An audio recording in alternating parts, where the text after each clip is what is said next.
De antemão, não quero que essa fala repercuta fora da Câmara como um tom de briga ou algo nesse sentido, porque eu não faço isso. Eu só quero deixar alguns pontos aqui claros, né? Primeiro, quanto à questão do barco, que tanto se fala do Marco Antônio, que sumiu com o barco e tal, tem um processo que o Marco Antônio está movendo contra a vereadora Cris Lauer, que está correndo na primeira vara do Juizado Especial Civil de Maringá, né? O número está aqui, depois se o seu assessor pode pegar o número comigo, que é o 0014551-12-2020, 816-0018, que eu acredito que o assessor da senhora, aquele que fica engravatado aqui no fundo, acho que é advogado, não é?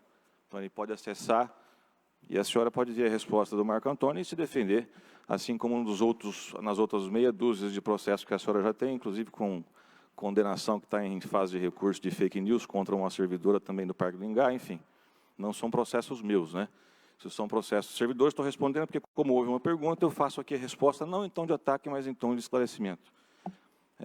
Quanto aos fatos ditos pela senhora nas redes sociais sobre a minha pessoa, no começo, quando se falou da questão de votação de salário, até o prefeito, até o nosso presidente já falou muito sobre isso, que eu realmente não estava presente aqui naquele momento, e o interessante é que os cards que foram rolados na internet, sempre sem nome e de maneira às escondidas, colocavam outros vereadores divergentes daquilo que votaram nesses projetos, né? Em que pese eu também acredito que isso deveria ter acontecido, porque o reajuste ele é justo com o servidor, e isso vai acontecer aqui de novo, mas eu não estava presente, colocaram a minha carona lá, voltou para aumentar o salário, enfim, a fake news come solta. E os outros fatos, que eu prefiro não dizer aqui, porque são de cunho pessoal, coisa que jamais eu vou falar de nenhum dos senhores, em nenhum tipo de roda, sobre ataques pessoais, familiares, enfim. Eu acho que aquilo que acontece na vida dos senhores de maneira particular, fica lá. E isso também já está protocolado na Justiça, já está em fase de distribuição, também nós temos processo. Quanto a isso, eu acho que é mais correto responder isso judicialmente, para que possa ficar de maneira bem clara, se não fica o dito pelo não dito, a pessoa, além de falar aquilo que não devia da vida particular das pessoas, ainda vem dizer, olha, mas já que você não entrou com o processo, é sinal que deve ser verdade, né? Então, enfim, eu não venho em tom de brincadeira, eu não quero brigar com ninguém, nem em tom de guerra. Quero também falar aqui sobre os trabalhos da CCJ, não assisti o vídeo, faço questão de não ver por conta do Homero, esses tipos de vídeo, porque eu sei que não agregam em nada na minha vida.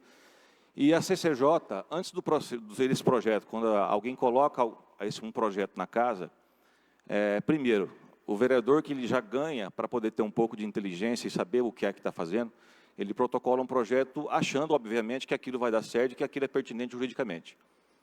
O primeiro filtro que se passa é o filtro do vereador. Segundo, são os filtros dos assessores. Todos nós aqui temos 4 assessores, a profissão do seu assessor ou o conhecimento técnico dele é o próprio vereador que escolhe, para saber o que é que pode ser feito ou não. Passando por esse filtro dos vereadores, ele cai lá na sala do Luiz, lá no Legislativo, onde se faz o texto desse projeto. Então, são pessoas formadas, são pessoas técnicas, qualificadas, que têm que pegar aquele texto, em que pese, mesmo acreditando que aquele texto não vá adiante, eles têm que fazer o texto da melhor maneira possível, juridicamente correto, para que não vire motivo de piada e que o texto vá adiante. Depois ele vai cair na mão do Toninho, que faz uma pesquisa legislativa para saber se algum outro vereador já não colocou esse projeto em votação, né?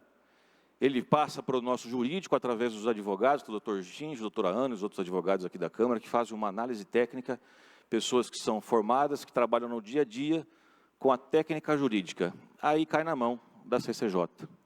Nós temos o vereador Sidney Telles, que é o presidente dessa casa, não é advogado, mas tem a sua formação, tem um conhecimento muito grande, juridicamente dizendo. Aí nós temos o delegado, que desde 2003, delegado, que o senhor é formado em Direito, né? Tem eu também que sou formado em Direito, estou fazendo a minha especialização em Direito Público. Nós 3 vemos o parecer cabal de todos os procuradores da casa, dizendo que aquilo não pode rolar, porque aquilo não vai adiante, porque tem um parecer negativo, é inconstitucional. Mais 2 advogados, mais o senhor que é engenheiro, obviamente vão de encontro àquilo que diz os procuradores e o projeto volta. É um trâmite extremamente normal aqui nessa casa, acontece e muito. Eu sempre digo, melhor do que fazer errado é não fazer nada, né? Aliás, é melhor fazer alguma coisa e dar errado do que não fazer nada. E isso é normal aqui nessa casa, né? É só para dizer que isso gera um custo muito grande para o município e acontece, né? Não tem ninguém no contra, ninguém, inclusive as sessões das reuniões da CCJ são abertas, pode participar quem quer, né? Já falei aqui desse processo do banco, né, que a senhora pode ver através dos seus assessores, que tem advogado, falei desse outro processo também. Quanto à questão de não cumprimentar as senhoras nos corredores, eu acho que no mandato passado, até o vereador Homero, que causou muita confusão aqui nessa casa, porque ele se vitimizava muito, né? Então, quando alguém votava contra um requerimento dele, ele rolava no chão, igual criança rola no chão de mercado, onde já se viu, votaram contra um requerimento do vereador e chegava a ligar para a imprensa para dizer que votaram contra o requerimento dele, né? Então, a população ficou com dó dele e fez ele virar deputado.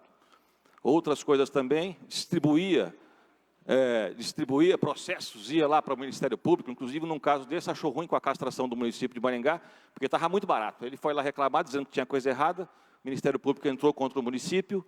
O que aconteceu? Não acharam absolutamente nada de errado, mas a castração parou por quase um ano. Isso teve um prejuízo terrível.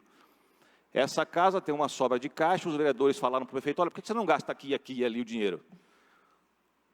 O homem vai na tribuna e fala, nós estamos parecendo aqui os bandidos de Brasília fazendo emenda. O homem chega em Curitiba, o que é que ele faz? Só faz emenda. Então, às vezes, a gente, quando está aqui na tribuna, pega o microfone para falar com os senhores vereadores, a gente pensa, será que está valendo a pena? Será que vale a pena largar o meu escritório de advocacia lá, que eu tinha os meus clientes, que agora o escritório, infelizmente, está com muito pouco cliente, não está se pagando, eu tenho que arrancar dinheiro de outros lugares e não tenho dinheiro para pagar, para poder estar aqui nessa Casa de Leis, ao invés de produzir textos de qualidade, de dar ideias que prestam para o Executivo, ficar reclamando, falando besteira e fazia exatamente aquilo que o companheiro William Gentil, que sentava naquela cadeira, fazia. Ficava em cima do prédio, cuspindo para ver se acertava a cabeça de alguém. Chato é o Jamal, que era gente fina e foi no embalo do outro e se estrepou também.